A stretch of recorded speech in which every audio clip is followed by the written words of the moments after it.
दोस्तों नमस्कार। 4 PM गुजरात और दस्तक दोनों पे आप सबका बहुत बहुत स्वागत है। मैं हूं आपका दोस्त मयूर जानी। दोस्तों ये हम लगातार सुनते आ रहे हैं, जितने भी बड़े लोग हो चुके हैं, हो गए हैं अब तक, जो महान लोगों की श्रेणी में गिने जाते हैं, माने जाते हैं, है ना। वो महात्मा गांधी हो, विनोबा भावे हो, इवन अगर हम लोग राइट विंग की ओर से सोचे, जो उनको बहुत बड़ा मानते हैं, दीनदयाल उपाध्याय साहब हो, है ना। ये सब लोग जो है बेसिकली जो बात करते हैं, उस बात में एक चीज जो है बड़ी कॉमन है। वो कॉमन चीज ये है कि ये सब लोग जो है वो जो अंतिम छोर पर जो खड़ा है इंसान, सबसे पीछे है, सबसे वंचित है, सबसे पिछड़ा हुआ, उस व्यक्ति के उत्थान की बात, चाहे फिर वो सामाजिक रूप से हो, चाहे वो आर्थिक रूप से हो, चाहे वो पॉलिटिकल पॉइंट ऑफ व्यू से क्यों ना हो, लेकिन वो सब जो है इसी चीज को फोकस करते हुए उन्होंने अपनी जो फलसफा जो बनाया, जो थियरीज दी, जो अपनी सोच रखी, वो सब इसी मुद्दे के आसपास कहीं रखी कि पैसे वाला आदमी, ताकतवर आदमी तो अपना कुछ न कुछ कर लेगा, लेकिन वो जो सबसे पिछड़ा, वंचित है, पीड़ित है, उसका हाथ कौन पकड़ेगा। तो उसके आसपास इर्द गिर्द जो है ये सब बातें सब लोगों ने की, और भी बहुत सारे नाम हैं जिसकी हम बात कर सकते हैं।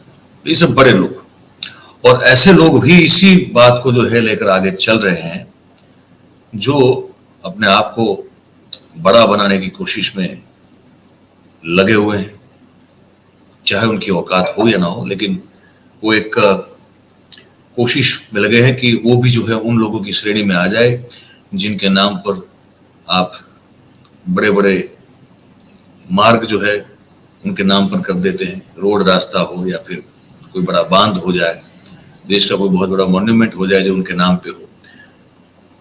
कभी कभार ये भी मन में लालसा होती है लोगों को कि वो जो भारत की करेंसी की नोट है रुपए की, अगर उसमें भी जो है फोटो छप जाए तो क्या बात है। उस कोशिश में भी कुछ लोग लगे हुए होते हैं। ये सब जो है बात करते हैं गरीब आदमी की, बात करते हैं दलित की, पिछड़े की, वंचित की, शोषित लोगों की। क्या ये सही में ये जो शोषित, पीड़ित, दलित, वंचित हम जो कहते हैं, इनके लिए सही में कोई सोच रहा है क्या, कोई काम कर रहा है क्या? माफ कीजिएगा, मतलब बहुत सारे मैं बहुत खबरें कर चुका हूँ गुजरात, पर्टिकुलरली गुजरात में दलितों की पीड़ा और उनके साथ हुए अत्याचारों को लेकर, और जो लोग मुझे जानते हैं उन सबको पता है। और मुझे फिर भी वहां भी जो है मैं दुख के साथ कहना चाहता हूं कि जो दलित आंदोलन से जो लोग निकलते हैं, तो तब तो बाबा साहब का जो है मतलब उनको असर आंखों पर लेकर चलते हैं। जैसे भारतीय जनता पार्टी के कार्यकर्ताओं के लिए जय श्री राम जो है वो बोलना कंपलसरी है, वैसे ही दलित आंदोलनकारियों के लिए जय भीम बोलना भी कंपलसरी हो जाता है। अच्छी बात है ये, लेकिन फिर वो आप सही में क्या अपने लोगों के लिए काम कर रहे हैं? तो कर रहे हैं तो कितने लोग कर रहे हैं, ये एक सोचने वाली बात है।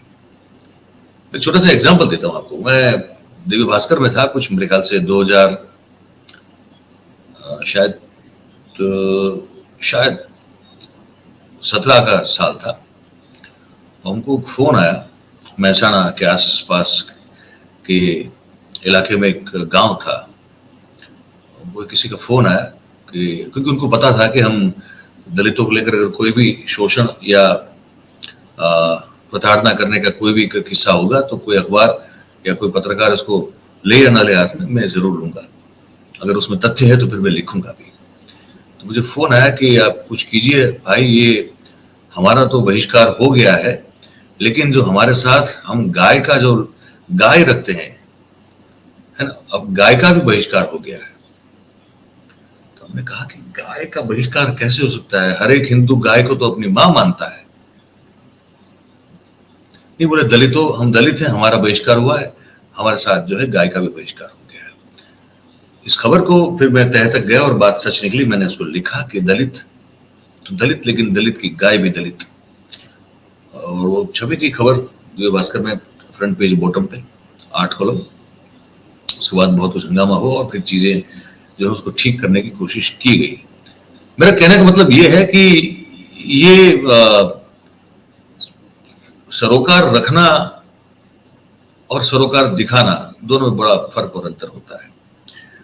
तो ठीक है, ये सब मैं पूर्व भूमिका इसलिए बांध रहा, मतलब ये बना रहा था ये आपको ये कहने के लिए, क्योंकि एक खबर आई है तो खबर फिर से जो है वही है कि थोड़ा विचलित, अगर आप थोड़े भी जो है अगर सेंसिटिव है तो आप हो जाएंगे। वो ये है कि अभी भी जो है वो मैन्युअल स्कैवेंजिंग का काम जो है गुजरात में चल ही रहा है। मैं देश के बारे में इसलिए नहीं बात करता क्योंकि मैं गुजरात में बैठा हुआ हूँ और मेरा कंसर्न अभी ये है कि गुजरात सरकार में ने जो भी फैसला कुछ काफी लंबे अरसे पहले लिया था इसको नाबूद करने का, फिर क्यों हो रहा है, फिर क्यों लोग जो है वो मैन्युअल स्कैवेंजिंग, आप समझते हैं ना, वो गटर साफ करने के लिए, सेप्टिक टैंक साफ करने के लिए जब इंसान उतरता है उस उतनी भयानक गंदगी भरी, वो पता नहीं किन किन प्रकार के केमिकल से भरी उस जगह पे उतरता है और फिर जो वो सफोकेट होकर अपनी जान गंवा देता है, उसको मैन्युअल स्कैवेंजिंग कहते हैं। वो नहीं अलाउड है, अभी भी हो रहा है।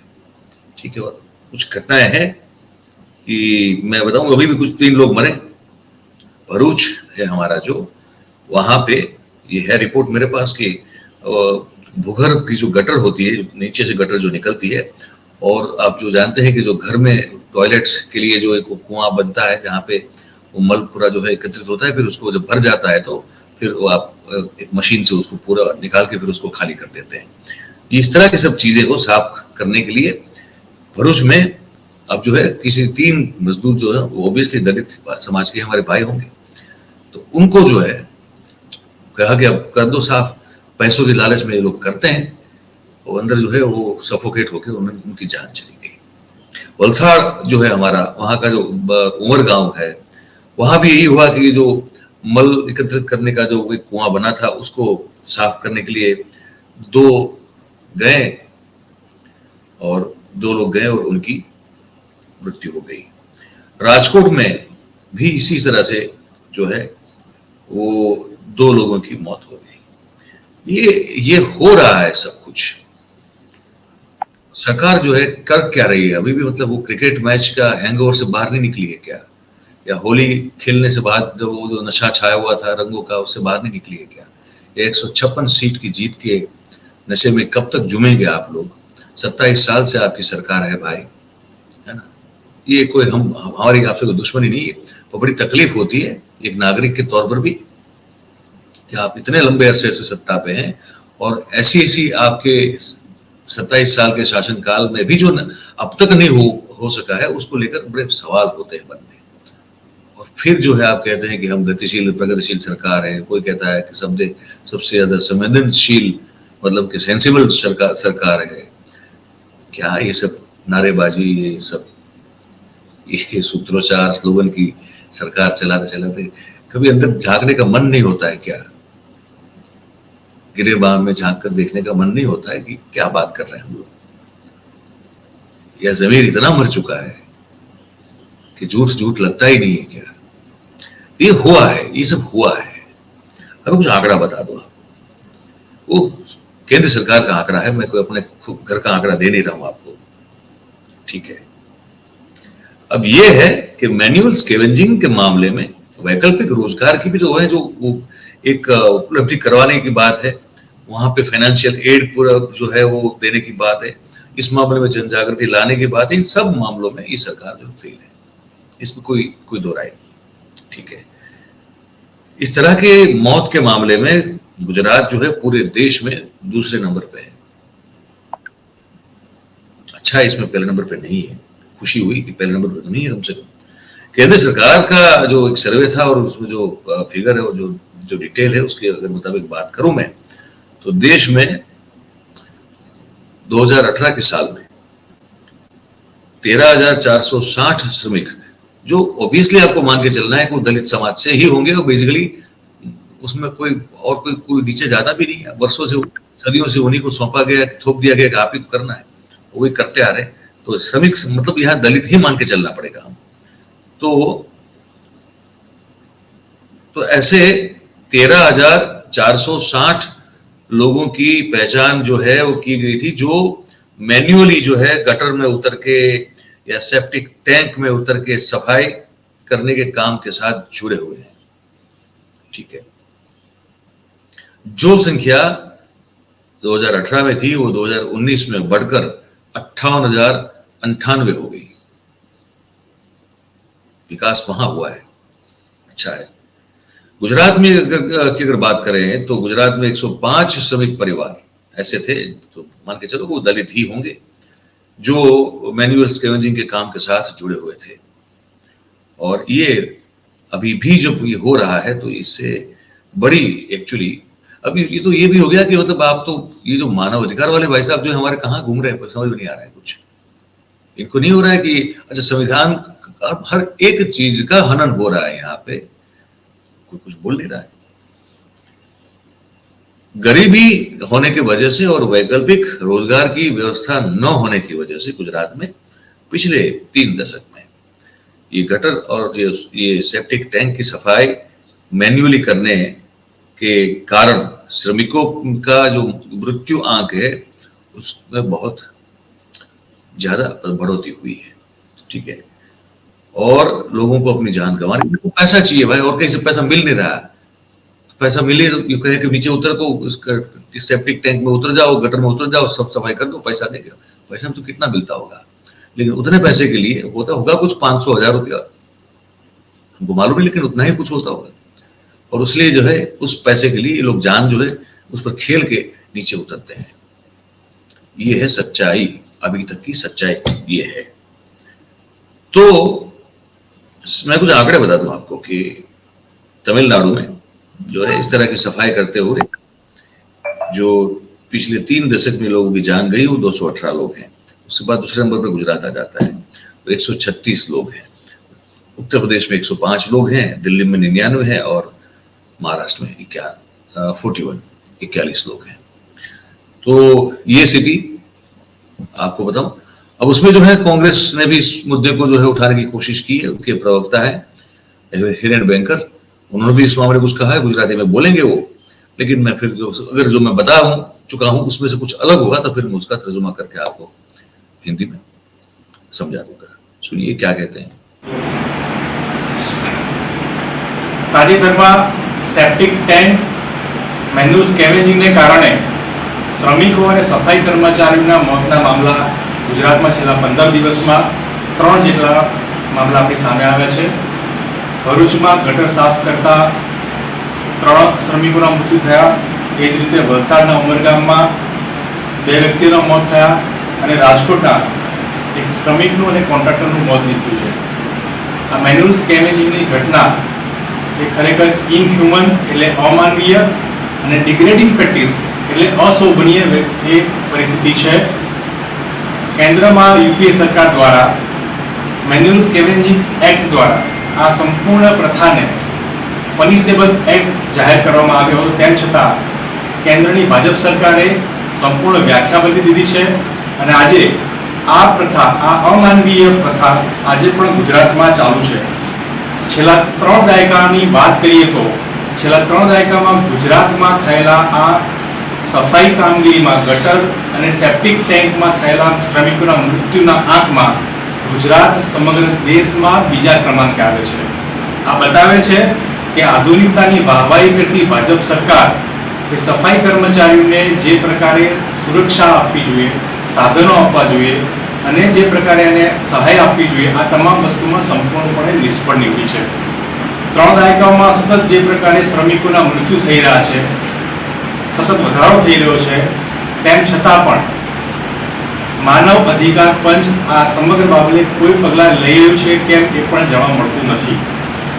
સરકાર દ્વારા 2013 થી 2015 સુધીમાં સમગ્ર સફાઈ કર્મચારીઓનો એક સર્વે કરવામાં આવ્યો, જેમાં આંકડો દર્શાવવામાં આવ્યો કે 13,460 જેટલા શ્રમિકો સફાઈ કર્મચારીઓ આ ગટર એટલે કે મેન્યુઅલ સ્કેવેન્જિંગના કામગીરીમાં लागेला છે અને એક જ વર્ષની અંદર આ આંકડો ડબલ થઈને એટલે કે 2019માં 58,098 જેટલો આંકડો પહોંચ્યો છે, જે સ્પષ્ટ બતાવે છે કે મેન્યુઅલ સ્કેવેન્જિંગ જેટલી અશોભનીય અમાનવીય કામગીરીમાં પણ લોકો સંકળાયેલા છે. ક્યાંક ને ક્યાંક રોજગાર ન મળે, આર્થિક ઉપાર્જન ન મળે, એના કારણે ગટરમાં ઉતરવા જેવી અશોભનીય વસ્તુમાં પણ ગુજરાતનો અને દેશનો નાગરિક આજે ઉતરી રહ્યો છે. જેના કારણે ગુજરાતમાં થયેલા મેન્યુઅલ સ્કેવેન્જિંગના મોતમાં, એટલે કે ગટર સાફ કરવા, સેપ્ટિક ટાંકીઓ સાફ કરવાના કારણે બસ 136 જેટલા મોત છેલ્લા 3 દાયકામાં થયા છે, જે ગુજરાત, જે સમગ્ર દેશમાં બીજા ક્રમાંકે આવે છે. ગરીબોને વૈકલ્પિક સુવિધા આપવામાં, જે વૈકલ્પિક સુવિધા એને રોજગારમાં મળવી જોઈએ, સાથોસાથ એને આર્થિક ઉપાર્જન કરી શકે એ પ્રકારની વ્યવસ્થા થવી જોઈએ, એ પણ આપવામાં સરકાર નિષ્ફળ છે. એને જે પ્રકારે આ કામગીરીમાં, સફાઈ કામગીરીમાં જે પ્રોટેક્ટિવ ગિયર્સ ઉપયોગ કરવામાં આવે, એ પ્રોટેક્ટિવ ગિયર્સ પણ આપવામાં નથી આવતા. ગટર સફાઈ કરતી વખતે એને માસ્ક, એને ગોગલ્સ, એને ગેસ મીટર, આ તમામ વસ્તુઓની સાથે જ એ વ્યક્તિ ખરેખર ગટર સફાઈ કામગીરી કરવી જોઈએ. આ સંપૂર્ણ વસ્તુના, એટલે કે પ્રોટેક્ટિવ ગિયર્સના અભાવને કારણે આજે કોઈ નાગરિક, ગુજરાતનો નાગરિક કે દેશનો નાગરિક આજે ગટરમાં ઉતરતો હોય છે, રોજગારીના કારણે એ પોતાનો જીવ ગુમાવતો હોય છે. ગુજરાતમાં આ પ્રકારે થયેલી ઘટનાઓ એ ખરેખર ખૂબ જ ચિંતાનો વિષય છે. 3 દાયકામાં થયેલા શ્રમિકોના મોતમાં ગુજરાત જ્યારે બીજા નંબરે આવતું હોય, ત્યારે ખૂબ આધુનિકતાની વાતો કરતી સરકાર આજે મેન્યુઅલ સ્કેવેન્જિંગના વ્યાખ્યાને પણ બદલી નાખી છે. ખરેખર મેન્યુઅલ સ્કેવેન્જિંગ એ સેક્શન 8 અંતર્ગત યુપીએ સરકારમાં એ પનિશેબલ એક્ટ હોવા છતાં આજે ગુજરાતમાં છેલ્લા 3 દાયકામાં થયેલા મોત પછી પણ કોઈ પણ સખ્ત કાર્યવાહી કરવામાં આવી નથી. વિધાનસભામાં કહેવામાં આવેલી વાત પ્રમાણે જે પ્રકારે એમને આપવામાં 10 લાખનું વળતર આપવામાં પણ સરકાર ઊણી ઉતરતી હોય એ પ્રકારનું કામગીરી જોવા મળે છે. સરકાર આર્થિક સહાય નથી ચૂકવતી, સરકાર એને જે સાધનો નથી ચૂકવતી, અને વૈકલ્પિક એને રોજગારી આપવી જોઈએ એમાં પણ ક્યાંક ને સરકાર ઊણી ઉતરી છે. જેના કારણે આજે ગુજરાતનો યુવા કે ગુજરાતના નાગરિકો એ ગટર સફાઈ કરવા જેવી અશોભનીય, અમાનવીય કામગીરી કરવી પડી રહી છે, અને એમાં મોત થઈ રહ્યા છે, અને એમાં ગુજરાત બીજા ક્રમાંકે આવે છે. ખરેખર ગાંધી સદાના ગુજરાતમાં ખરેખર આપણે ખૂબ ચિંતાનો વિષય છે અને અશોભનીય બાબત છે. જેના માટે કોંગ્રેસ પક્ષ માંગ કરે છે કે આ તમામ જે લોકો સંકળાયેલા છે, જેમાં ગુજરાતમાં 105 જેટલા પરિવારો જોડાયેલા છે, એ તમામ લોકોને પ્રોટેક્ટિવ ગિયર્સ આપવામાં આવે, આર્થિક સહાય આપવામાં આવે, અને એમને વૈકલ્પિક રોજગારની સુવિધા કરી આપવામાં આવે. कमोवेश जो मैं आपको बता चुका था वो कुछ वैसा ही कह रहे थे, लेकिन कुछ चीजें ऐसी है जो मुझे लगता है कि वो मुझे आपको बताना चाहिए, जो उन्होंने कही है हिरेन बैंकर ने. उन्होंने कहा कि एक तो ये प्रोटेक्टिव गियर्स जो होते हैं, जिसको लेके जब आप इस तरह की बड़ी जहरीली जगह पे नीचे उतरते हैं सब सफाई करने के लिए, तो आपको प्रोटेक्टिव गियर्स देने पड़ते हैं, वो उनको मिल नहीं रहे हैं. दूसरी बात उन्होंने कही कि इनको अगर ये बेसिकली उन्होंने कहा कि पनिशेबल एक्ट है, तो इस मामले में जैसे इस तरह की जब मौतें हुई है, तो कोई पनिशेबल एक्ट जो एक्शन जो है वो कभी कोई सरकार के द्वारा, गुजरात सरकार के द्वारा नहीं लिया गया है. और तीसरा उन्होंने कहा कि ये 3 दशक से हो रहा है गुजरात में, और ना कोई पनिशमेंट हो रहा है किसी का, ना इन परिवारों को कोई मुआवजा भी मिल रहा है, कुछ नहीं हो रहा है, और ना ही वैकल्पिक रोजगार की व्यवस्था हो रही है. तो यही है स्थिति भाई. ये आपको अगर याद हो तो 2010 या हाँ, जब तक याद है 2010 की बात है ये. 2010 में एक किताब नरेंद्र मोदी साहब के बतौर ऑथर, एक लेखक जो उन्होंने लिखी थी, उनका नाम था लेखक, कि उस किताब के लेखक के तौर पर वो किताब आई थी. उसमें सामाजिक समरसता की बहुत सारी बातें की गई थी, और उन्होंने जो उसमें कुछ लिखा था, अभी मैं वहां वापस नहीं जाना चाहता हूं, लेकिन उसको लेकर भी बहुत सारा विवाद हुआ था. कुछ ऐसा लिखा था कि जब जो साफ सफाई करने वाला मजदूर जब जो है वो अगर गंदगी या मैला भी जो है अपने सर पे उठाता है, तो उसमें भी उसको आनंद मिलता है, वो कुछ कर्म योग की उस तरह की बात का एक एग्जाम्पल देने की शायद कोशिश कर रहे थे, लेकिन उसको लेकर बहुत विवाद हुआ था। मूल मुद्दा ये है कि अभी भी इस स्थिति में भी ये हालात हमारे सामने हैं। आप क्या सोचते हैं इस मुद्दे पर, ये आप हमको जरूर बताइए। अपनी कमेंट जो है कीजिए, बताइए, राय, प्रतिक्रिया, प्रतिभाव जो भी आपका हो। और फिर अगर आपको हमारी ये बात अच्छी लगी हो तो इसको लाइक करें, शेयर करें, सब्सक्राइब करें और हमारे साथ जुड़े रहें। आप सबका बहुत बहुत धन्यवाद। Thank you very much. नमस्कार।